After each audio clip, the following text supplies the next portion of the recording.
Hello, fellow Econauts, and welcome back to our show. I'm here with my brother Ben, the Rocketman, and we are talking about SpaceX Starship. Hey, Ben, how are you?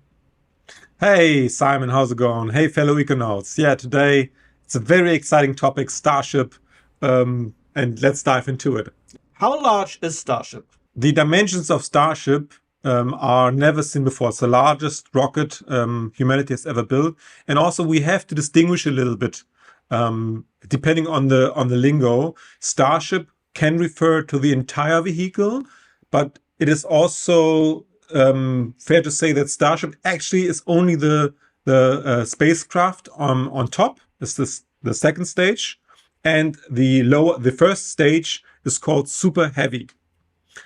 So coming to the dimensions, the entire stack is 122-meter tall. As I said, the largest stack we ever built for a rocket, larger than the Saturn V, which was 111 meter. The tip, the actual Starship itself, the spacecraft, is 50-meter large. And the diameter of the rocket is 9 meter. What is special about Starship? Well, as I said before, obviously it's the largest rocket we ever built, but that's not the only thing. The interesting part with Starship is there's so many ingenuity and development and inventions embedded in this vehicle, and they will all be unlocking so many things for space travel and space economy. Mainly, the main thing about Starship is that stage 1 and stage 2, so the booster and the spacecraft, both are reusable, rapidly reusable, which means after we've launched into space and came back, we can completely refurbish all the parts and then use it again, which means the capital costs are very high because you have to build the whole entire stack, the booster and the spacecraft, but then you can use it again and again and again, just refurbishing and refueling more or less. So basically like a car. So you just put more fuel in there and then you can go again. Pretty much. I mean, there's a bit more refurbishment after each start required, but refurbishing is way less expensive than building an entire new rocket. So I think the number floating around is that a refurbishment of Starship, I refer now to the entire stack, would cost about $250,000. Assuming that the whole rocket might be in the $300 million range, that's peanuts. And as soon as you have more, that's the other advantage. You can also, depending on how quick the refurbishment is going, you can then rapidly launch multiple times within a short amount of time. What is the impact of Starship? Especially given our enthusiasm about space, I think here the impact is extremely visible. So what happens if we can launch heavy things rapidly?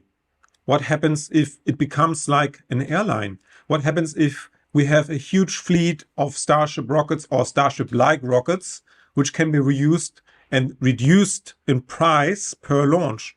Well, it means that the access to space becomes way more accessible in terms of cost and way more accessible in terms of time, which in the long run is also cost.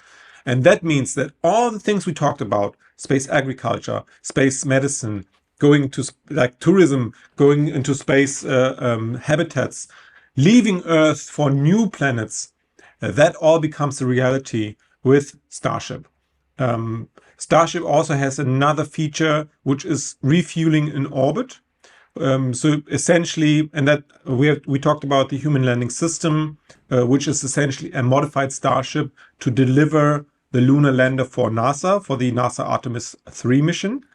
But refueling in orbit means we have way more fuel accessible for a vehicle in space. So we can reach further away and we can come back. So long story short, it reduces the price per launch, per kilogram capita or volume, which means it makes just sense for humanity, because everybody can send their payload into orbit and further. I think one aspect that I think it's super important and also very interesting is like you already mentioned with the refueling. If we have let's just have an example on Earth. We have like gas stations all over the place, which allow us to not only drive our cars inside a city, but also go from one city to another city. If we put that example into practice for Starship, just to paint a picture here, then we have the ability to build a gas station in in orbit around Moon, around Earth, around Mars, and perhaps with space mining, the ability to get fuel back to Starship, which allow us to really build a highway that we were talking about, I think 2 or 3 episodes ago, right? Yeah, I think the space mining will still take a while, but still, even if we, so the current approach would be we send one Starship which orbits. And now I refer to the spacecraft Starship. Now we send a second to refuel the first, third, fourth, so that we end up with a completely refilled Starship in orbit. That can be sent to another orbit and could stay there and could be that gas station. So I think the analogy still holds, and it's very good, by the way. We can use that as a refueling station. Obviously, now Starship flies with subcooled methane and liquid oxygen, so it wouldn't be suitable for all spacecraft if they fly with other fuels. But for now, a fleet of Starship rockets, they would certainly benefit, and that's also the plan for it. In the long run, Starship with this approach will make it possible for interplanetary travel, even for a normal person. You know, long story short, you and me, if we would have the funds, we could then fly to Mars once established. Takes some time. Obviously, we haven't been there yet, but eventually we will. And Starship is the key to unlock this. I also think, and that's another aspect that we may want to really put a little bit more weight on it, is the ability to reuse the entire rocket and also the spacecraft itself. It not only that the costs are less, but also the resources that are required to actually build that are already put into place and they are not wasted, right? Which Yes. makes it, Yeah. of course, a lot cheaper and easier. And I believe maintaining a functional system, it's always better than always rebuilding something new, Yeah. right? Because Yeah. it is approved. It is something that has already been in space. It is something that we already know it's working.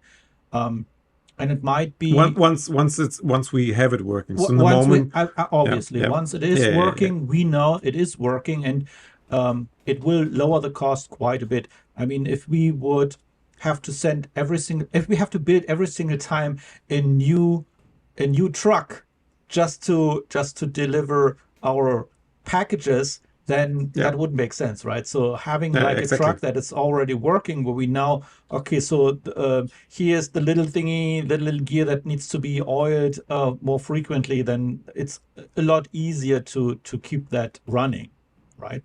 Exactly. Yeah. Just another, everybody wants to know what is the benefit on Earth. Assuming we have a fleet of Starship rockets, so stack the entire stack, and it is a normal procedure, let's say, to, you have other missions and other payload, which is going up and down anyway. And assuming we have multiple spaceports, which could handle a rocket like Starship. So what this enables us is a point-to-point delivery to different locations on Earth. Circumventing the entire Earth with Starship would take around 90 minutes, 2 hours. So imagine you have very urgent deliveries such as organs, which now, obviously we have a very big shortage in donor organs. and you need one. You need a heart in the United States, and the only available heart for that patient comes from Australia. Usually impossible because it's too far away. You can't transport it that far, and it might take too long to arrive for the patient. Now you could send it to space and back. 90 minutes, and your heart is arriving. Maybe it's a bit out of the ordinary now, but we talked about this last time. In 100 years, people will maybe see our show and they think, oh God, they didn't know what they talk about. No, no, Yes. we have this now, this routine thing. I think this is what Starship will enable us. It's a complete paradigm shift. It's not just about reducing the cost, but what it enables us to do once the costs are reduced so much is making it routine.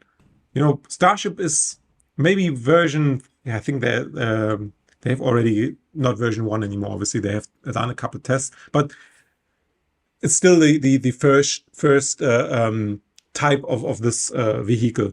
And in 100 years, there's copycats and others, and they have reduced. Maybe we have a different propulsion availability. Although I still think that chemical propulsion is the best way to go into orbit. I think a very fair comparison is if we look at air travel, planes, right? That has changed over the last 100 years quite a bit as well. Yes. We have different planes now. It is more secure. It is something that everybody can do. It was in the beginning only accessible for those that had money, that were like famous, and now everybody can go on vacation basically around the planet, which Yeah. is, I think it's a fair comparison to what Starship is actually unlocking for us when it comes to space. I think another good example in air travel is we would be able to fly supersonic with the Concorde, obviously, but the Concorde didn't have a strong business model because it was too expensive for each passenger. So what really drove the growth of the air travel industry was accessibility to more people, to more passengers, to more payload. Nobody wanted to go quicker, but everybody wanted to arrive. So now in space, we have the same thing in that analogy, because instead of having a one-way, one-use-only rocket, which makes it super expensive and more or less completely out of the possibility for everybody to use it, now we get something which can be reused all the time. So therefore, the price gets so much down that everybody has access. So I think that's sort of the difference. I think we just end it for now before we start going into directions where we lose ourselves in Yeah, our well, this conversation. is a topic.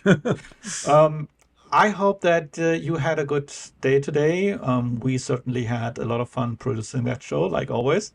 If you liked that episode, please don't forget to leave a like. Subscribe if you haven't already. And hit that notification bell. Yes, and hit the notification bell. All right. Thank you very much and have a nice day. Bye.